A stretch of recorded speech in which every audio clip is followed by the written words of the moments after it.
Deutéronome, chapitre 19.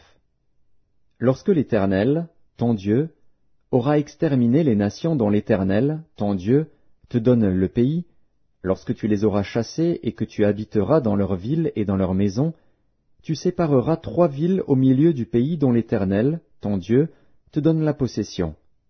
Tu établiras des routes, et tu diviseras en 3 parties le territoire du pays que l'Éternel, ton Dieu, va te donner en héritage. Il en sera ainsi afin que tout meurtrier puisse s'enfuir dans ces villes. Cette loi s'appliquera au meurtrier qui s'enfuira là pour sauver sa vie, lorsqu'il aura involontairement tué son prochain, sans avoir été auparavant son ennemi. Un homme, par exemple, va couper du bois dans la forêt avec un autre homme. La hache en main, il s'élance pour abattre un arbre. Le fer échappe du manche, atteint le compagnon de cet homme, et lui donne la mort. Alors il s'enfuira dans l'une de ces villes pour sauver sa vie, de peur que le vengeur du sang, échauffé par la colère et poursuivant le meurtrier, ne finisse par l'atteindre s'il y avait à faire beaucoup de chemin, et ne frappe mortellement celui qui ne mérite pas la mort, puisqu'il n'était point auparavant l'ennemi de son prochain. C'est pourquoi je te donne cet ordre, tu sépareras 3 villes.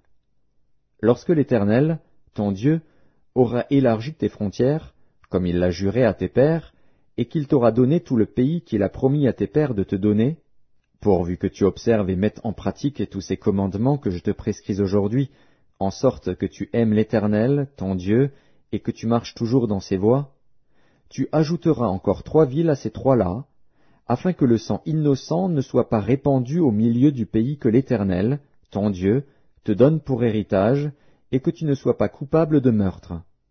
Mais si un homme s'enfuit dans une de ces villes, après avoir dressé des embûches à son prochain par inimitié contre lui, après l'avoir attaqué et frappé de manière à causer sa mort, les anciens de sa ville l'enverront saisir et le livreront entre les mains du vengeur du sang, afin qu'il meure. Tu ne jetteras pas sur lui un regard de pitié, tu feras disparaître d'Israël le sang innocent, et tu seras heureux. Tu ne reculeras point les bornes de ton prochain, posées par tes ancêtres, dans l'héritage que tu auras au pays dont l'Éternel, ton Dieu, te donne la possession.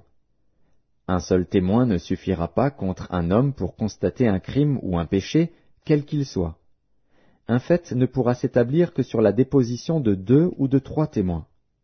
Lorsqu'un faux témoin s'élèvera contre quelqu'un pour l'accuser d'un crime, les 2 hommes en contestation comparaîtront devant l'Éternel, devant les sacrificateurs et les juges alors en fonction.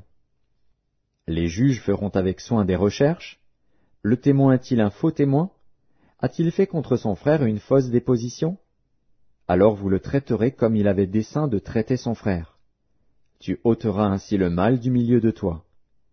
Les autres entendront et craindront, et l'on ne commettra plus un acte aussi criminel au milieu de toi. Tu ne jetteras aucun regard de pitié. Œil pour œil, dent pour dent, main pour main, pied pour pied.